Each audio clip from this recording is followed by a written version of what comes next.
Is the recording? Okay, yeah, perfect. Oh, there we go. I was waiting for it to pop. Excellent. Okay, thank you very much, Tammy, for the introduction. For those of you who don't know me, my name is Eric Searle. I'm a research scientist with the Ministry of Northern Development, Mines, Natural Resources and Forestry here in Sault Ste. Marie at the Ontario Forest Research Institute. My program is focused on the Great Lakes St. Lawrence forests.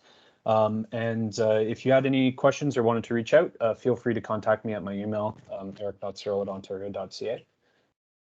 I want to start off with some acknowledgements to our partners on this project, and specifically to our modeling partners, Guy Larocque from CFS, Stephen Mayer from the ministry. He's our terrestrial systems research scientist. Shengwei Peng, a professor at University of Quebec at Montreal, Matt Leach, a professor at Lakehead, and to our project coordinators, Wayne Bell, who's with the ministry. He's the Forest Ecology and Silviculture research scientist, and Natasha Machado with the Canadian Institute of Forestry. And at the moment, I am joined by Guy. Guy, do you just want to introduce yourself quickly? Yes, as Eric mentioned, I am a research scientist with the Canadian Forest Service in Quebec City. I used to work at the Petawawa National Forestry Institute until it was shut down in 1995. So I know the region of Ontario, both northern and eastern Ontario, quite well. So I am familiar with what's going on there. And my main projects, for the last few years have been the modeling of forest succession, integrating the effect of climate change. And I have an ongoing project for caribou as well. Thank you very much, Guy. And Wayne, I think, is having some connection issues at the moment, but I hope we'll be joined by him shortly as well. I'll call on you, Guy, throughout the presentation, but if there's anything I miss, feel free to jump in and elaborate. So getting into the presentation for today, there are many challenges facing forest management models in globally in Canada and specifically in Ontario as well. And some of these challenges arise from clearly positive shifts. So for example, increasing emphasis on ecosystem management, policies of emulation of natural disturbances, and improving complexity have really shifted forest management. And these have been positives. They've been great for our forests, but unfortunately, our modeling platforms have lagged behind these challenges. And at the moment, with our current forest management models in Ontario, it's difficult to examine things like the impact of zoning. So in order to meet its international obligations or international standards it's agreed to, Canada needs to increase its parks and protected areas to about 30 or 35% of the land base. And at the moment, our modeling systems aren't really well set up to examine what kind of impacts that'll have on forest ecosystem services. And if we're going to start increasing the amounts of parks and protected areas in order to ensure a consistent fiber supply, we'll need to implement some more intensive management areas. And once again, we sort of lack the ability to adequately model what those would look like. Impact of new silviculture and management methods have largely been left behind in Ontario. So for example, increasing use of mixed species forests, again, very positive development, but something that we currently don't have a lot of capacity to model out. As well as intensification of silviculture, things like increasing commercial thins or partial harvests. Climate change risk areas as well are currently difficult to highlight with our forest management models. Some of these forest management models are actually blind to climate change or insensitive to climate change. And obviously that's becoming increasingly problematic as the climate shifts. Actually being able to lay out which areas would respond most positively to intensive forest management is currently quite difficult as well. And finally, we do a lot of aspatial planning in Ontario. And so that means that we're not really dealing with spatially explicit processes and mechanisms very well. So a good example of that is disturbances. The single best predictor of whether or not your stand is going to burn down is whether the stand beside you is on fire.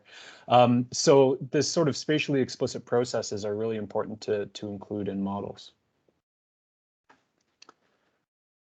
Guy, did you have anything you wanted to add to the context here? No, that's fine with me. Excellent. That's okay. Okay, so when we talk about forest modeling, usually we're talking about operating on four different scales, four different spatial scales. The first is global, continental, or regional scales, and I'm going to refer to all of these, this branch of modeling as regional plus. There are landscape scale models, stand scale models, and tree scale models. So when we talk about regional plus, I'm sure many of you will recognize this as roughly the AOU in Ontario, plus some of the northern US and Manitoba, and a little bit of Quebec as well. We're talking about really large land bases. And these models really rely on being able to estimate processes, sort of the emergent properties of systems. And they focus on things like CO2 exchange, so the amount of respiration happening, as well as the amount of photosynthesis happening. And I kind of liken these models to something like modeling the stock market. Over decades, it's relatively easy to model the whole stock market, but very difficult to say what stock happens day over day. And that's sort of similar to these models. They do really large land areas, and they're very accurate for these sort of big picture estimates, but they include very generalized forest succession, if any forest succession at all. Often they'll just say whether it's a conifer or a broadleaf. Sometimes it's even as basic as forest, yes or no. So they're not very effective when it comes to a management application. Zooming in a little bit more to the landscape level, and some of you may be familiar with this landscape. This is actually a Sioux Lookout up here in the upper left. These landscape models are really good at modeling the effects of disturbance, particularly things like pest outbreaks or wildfire, and harvest modeling as well. And that's because, as I mentioned, these disturbances, they're spatially explicit. Again, to reiterate, the single biggest predictor of whether or not your stand is going to burn down is if there's a fire happening beside it. And so these models do a really great job of estimating disturbance and what that looks like across a whole landscape. However, these models are, once again, sort of trading in a loss of complexity for an ability to run across larger areas. And they're typically cohort-based over a relatively large area. So grid cells are typically like 6 hectares or 24 acres. And when I say typically cohort-based, what I mean by that is that they only model lead species. So you can imagine, many of you will know better than I, that if you have a black spruce stand, well, that black spruce behaves very differently if there's, jack pine in association with it versus if there's trembling aspen in association with it. But for these models, generally all they care about is that black spruce is the dominant entity. So then we can take one step further down and look at stand level models. And these stand level models are hyper efficient. These are your yield tables or yield curves that many of you will be familiar with from the planning process or from school or for everyday use. They're very accurate. They're the models that we can say, okay, for a 70-year-old site index 1 jack pine stand, how much volume are we going to carry? So they're awesome at that, but where they are weak is they're actually only accurate or applicable in conditions measured. So when we start talking about taking those jack pine stands in Sioux Lookout and applying higher temperatures because of climate change, potentially, a reduction in precipitation, then these models become much less accurate because they're not taking into account those kinds of shifts. And once again, they're typically cohort model, again, typically just modeling lead species or reliant on stocking and density. So to move into the final scale of forest modeling, we get our individual tree models. And these models are really mechanistic. So what that means is they take the temperature being experienced at a site, the precipitation, the CO2 levels, the light availability, the nutrients, and they model tree growth based on that. And what that means is it allows us, to model outside of our observed conditions.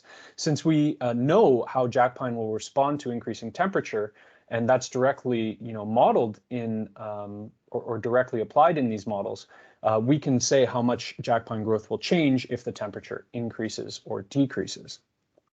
Similarly, because things like light levels within a stand are taken into account in these kinds of models. We can say what kind of effect a thinning would have, for instance, on a stand that may have never been done in that particular species composition or that particular site index. We would be able to have a pretty accurate estimate of what the outcome would be.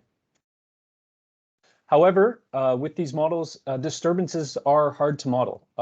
These models focus on individual trees and typically do not include landscape information. So sometimes being able to model full landscapes is difficult when using just these tree models.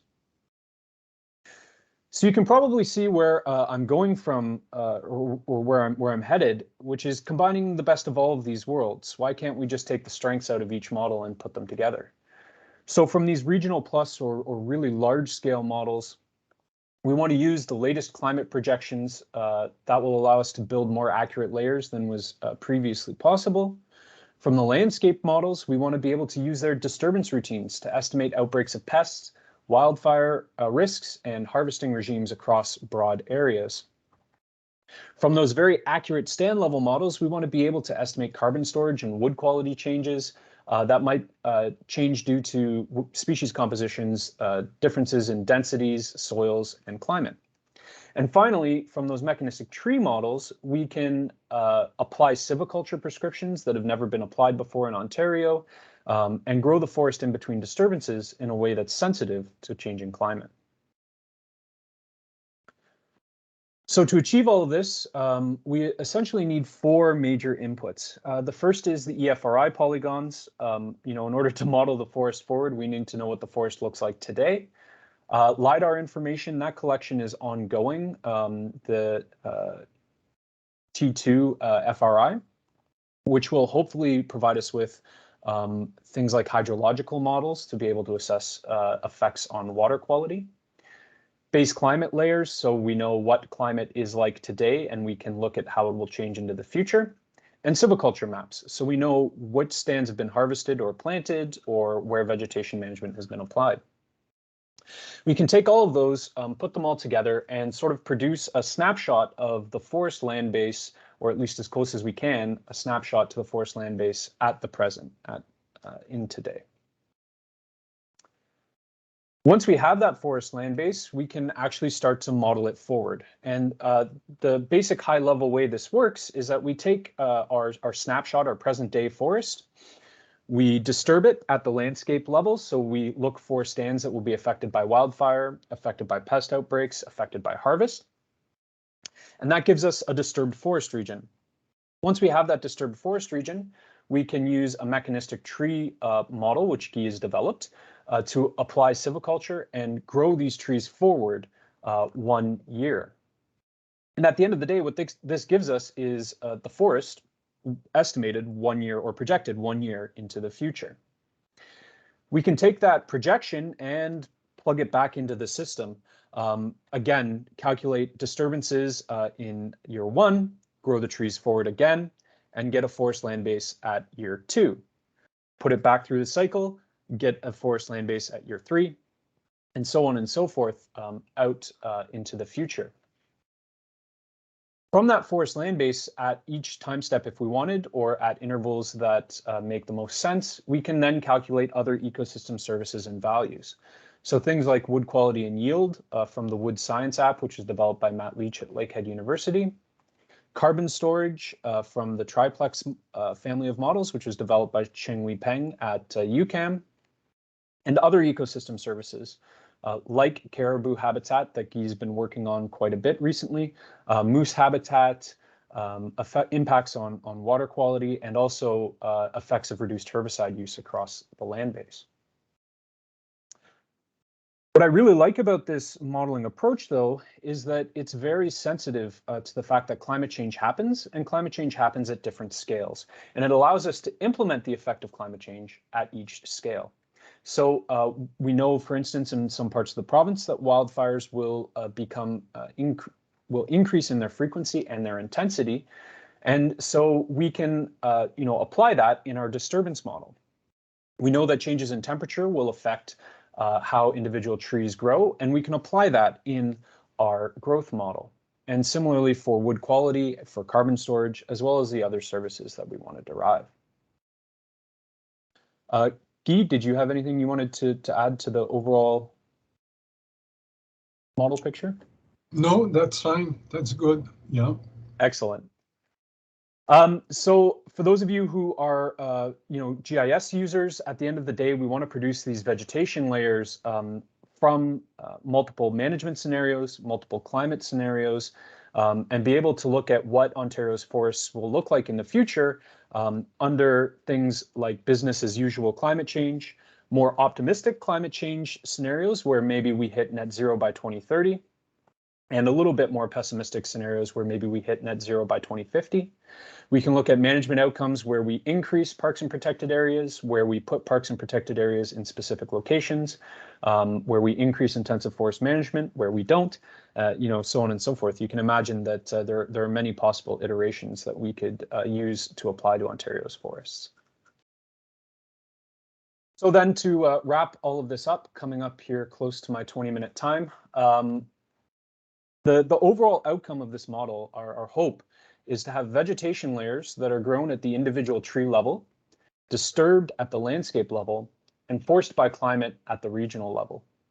We want to integrate climate change effects at each scale and provide an ability to examine co-benefits of various management scenarios over decades, and also an ability to examine outcomes of various climate change scenarios over the decades as well. And finally, we hope to link this, and this is sort of another reason we've called it the Integrated Forest Modeling Platform. We're really hoping to link this to further models, which will allow us to estimate other parameters and examine co-benefits and values that are important to our partners.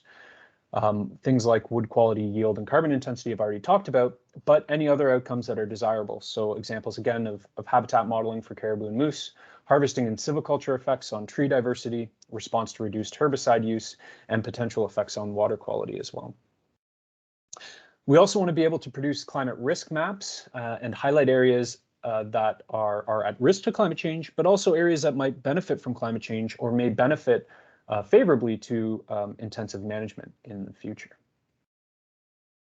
So that's the end of my piece. Guy, did you want to add anything in closing here? No, that's fine with me. If you want, I could show maybe 2 or 3 slides to show some progress, some accomplishments, until now. I have some preliminary results, if it's all right with you. And I think that's Tammy's decision. Yeah, let's have a look. Okay. I'll stop sharing here. Okay.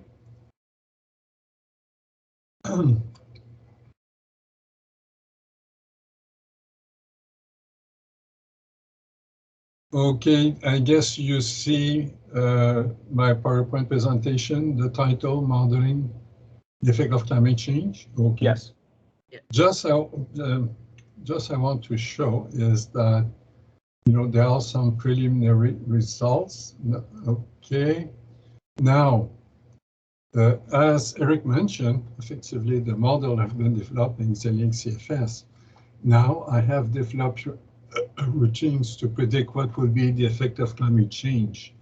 And the scenario that was considered, in the modeling was an increase of 3.6 degrees, 3.6 degrees centigrade temperature over 100 years, annual change in precipitation 0.102%.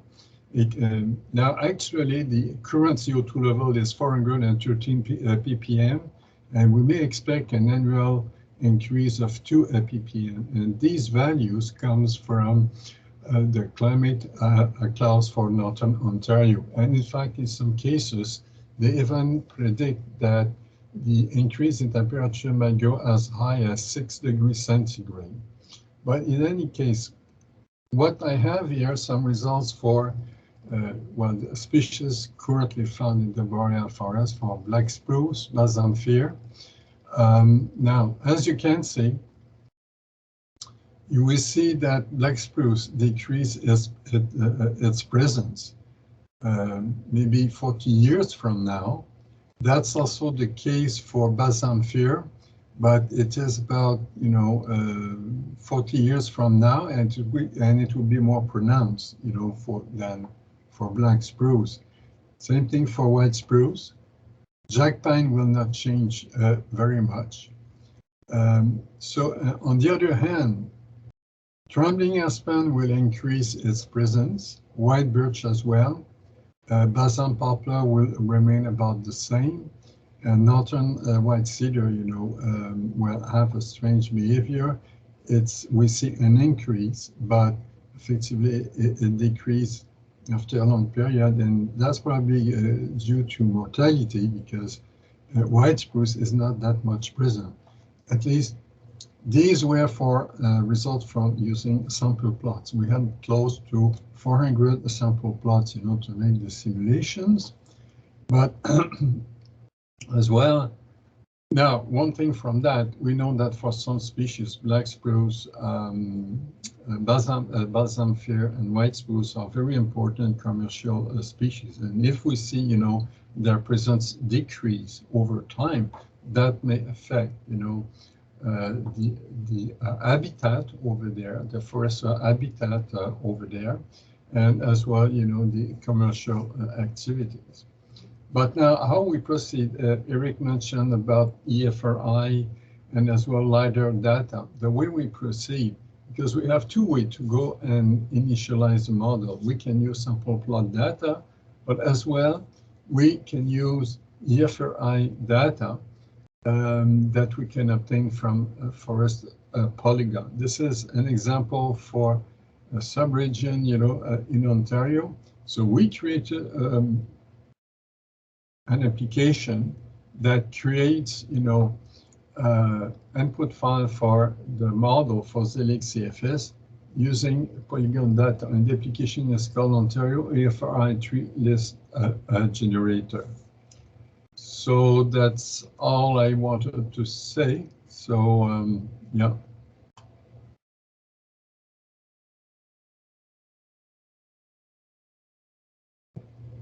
Great, thank you, Eric and Guy. So now I'm just gonna share my screen and talk a little bit about Wakatoan and why we're participating in this type of work.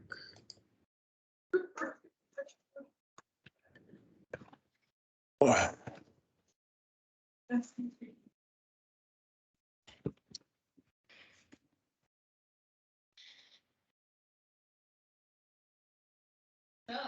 are you so mad at me?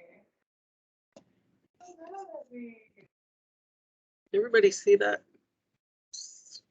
Yeah, well, yeah. Slide.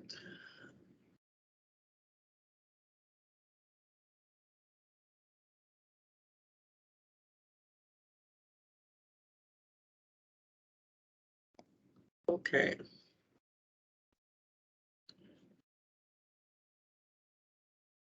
So, why is Wakatoan participating? So for those that don't know who we are, Wakatoan Development was created in 2016 as a means of advancing regional strategic economic opportunities for non-political reconciliation-based approach. Wakatoan supports First Nations in the North Superior East region of Ontario to meaningfully participate in community development in areas such as sustainable forest management and diversifying forest sector economy. Our vision, Living the Good Life, sets the framework to support communities to live in a good way, in harmony with each other, the land, and its resources. So we have 3 owner First Nations, Missinaba Cree, Chapleau Cree, and Brunswick House First Nations. And I just wanted to note that we also work with communities outside the Northeast Superior region and across the country. The modeling platform aligns with the work we are currently doing at the landscape level. We have a customized consultation agreement in place with our owner communities and the Ministry of Northern Developed Mines, Natural Resources and Forestry. This agreement allows for bilateral discussions that focus on forestry and acts as a tool for full participation on what is happening in the territory. Wakatoan endorses the herbicide alternative program to support First Nations as we drive for zero use.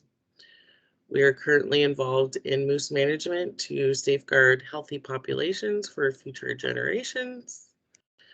Wakatoan has been building a guardian program to develop skills in youth to create opportunities for boots on the ground monitoring, such as things like climate change, netting down for herbicide use, and of course, any other project work we have going on. And we want to use this forward-looking technology to test our own assumptions, especially with all the risks we're facing today, such as climate change. So Wakatoan is currently in a year 1 of a 3-year pilot with the Ministry of Northern Development, Mines, Natural Resources and Forestry to support the development of the integrated forest modeling platform. So our main objectives under this pilot include leading workshops to share the progress of the modeling platform, offer opportunities for Indigenous participants to learn about the modeling process, and lead the direction of the modeling platform takes based on our community knowledge, concerns, and priorities. We will engage our youth and land-based guardian programs to deliver skill building, as well as creating job-ready experience for the youth within the forestry and forest stewardship sectors. We will be identifying ground truthing areas of concern to support the model development. So an example would be moose habitat and areas for herbicide reduction. And finally, we will act as a conduit to provide knowledge extension products that will share project outcomes broadly among our owner First Nations, sister communities, and the broader public in webinars such like this. So I wanted to thank our presenters and everyone participating, and I would like to open the floor to questions at this point.